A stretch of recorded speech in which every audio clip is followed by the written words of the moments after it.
Welcome everyone to Rebel Impact for another video where we talk tactically about Star Wars Destiny. I'm your host, Rebel Gray, and today I'm bringing you some exclusive spoilers from the upcoming fourth set, Legacies. For everyone who's watching this channel for the first time tonight, I hope you stick around and watch some more in the future. And to all my loyal fans already here, thanks for bringing your friends over today and helping spread the word on Facebook and whatnot about this video. It is so cool to be able to bring you guys stuff like this, and also incredibly awesome that FFG has recognized me as a content creator for this game.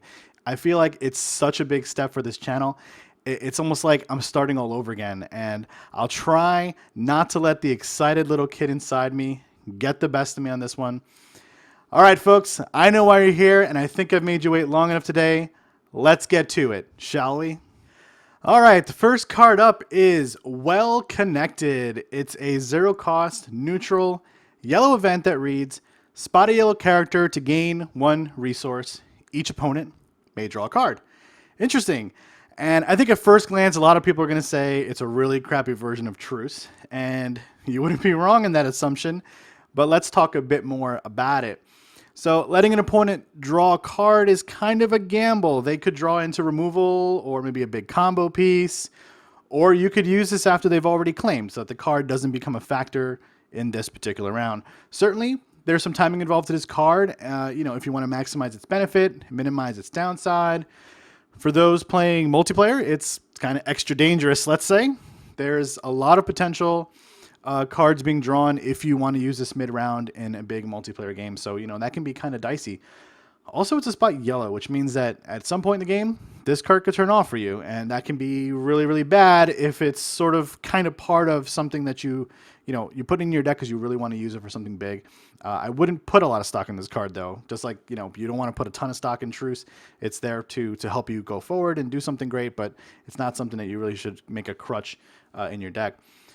And I think in this block, it's probably not going to see a huge amount of play. We're talking about, having Awakening stuff and having Legacy stuff going, especially because Truce is in the meta right now. But looking forward, and of course, we don't know what we're going to see in the next set after Legacies or even in all of Legacies right now, but, it could be the case that once Awakening's block does cycle out, this could be the quote-unquote best instant resource gain that Yellow has. If nothing else, that could be a testament to FFG wanting to slow the game down. And this card is definitely slow. It's just I get to use a card to gain a resource, and that's my turn. And if you played Magic the Gathering for any length of time, then you know that at the start and on through prior to the creation of actual various formats, the game was super fast. And this game, it's kind of quick. It's not as quick as the SOR meta was, but it can still be kind of quick. And removing cards like Truce would definitely slow some things down. I guess we'll see. I'm interested. I'm not crazy about this card in particular, but they've got my attention.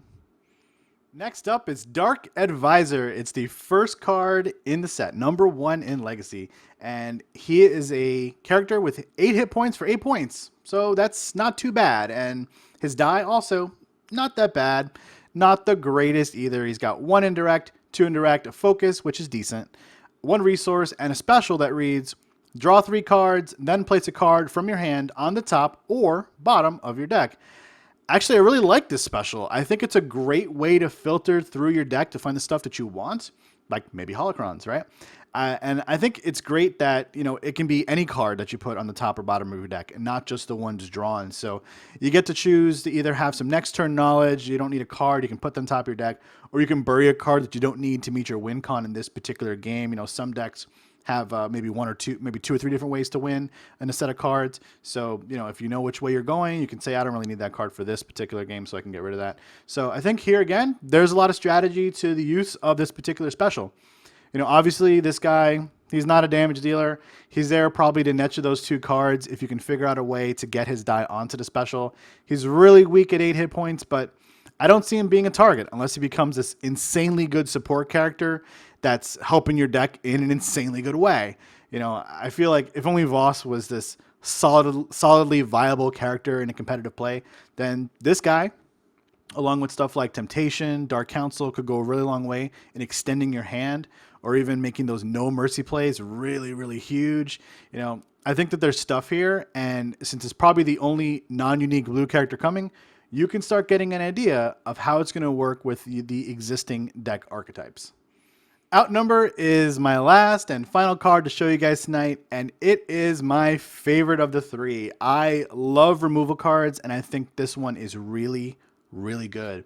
It's a 1-cost gray villain event that reads, play only if an opponent has fewer characters in play than you.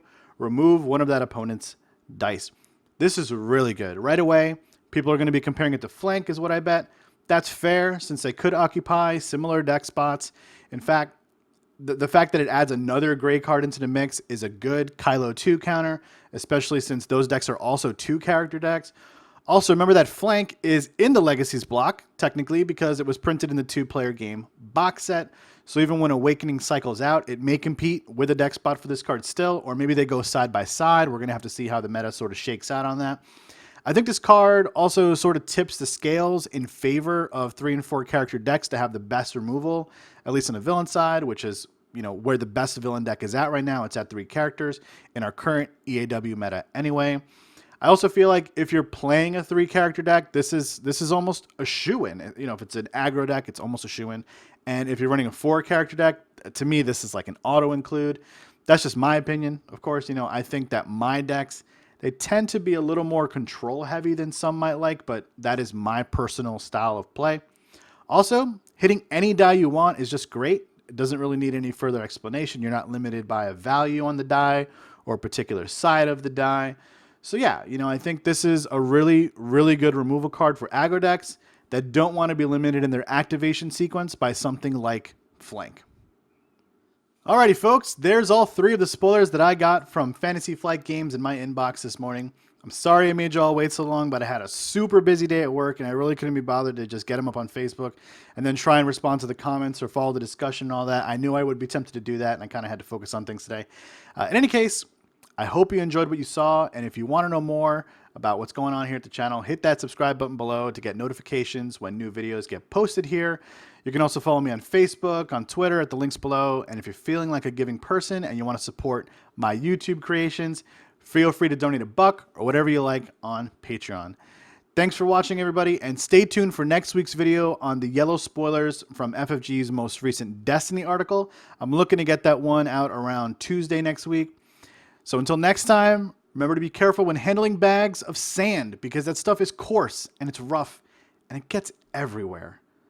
May the Force be with you.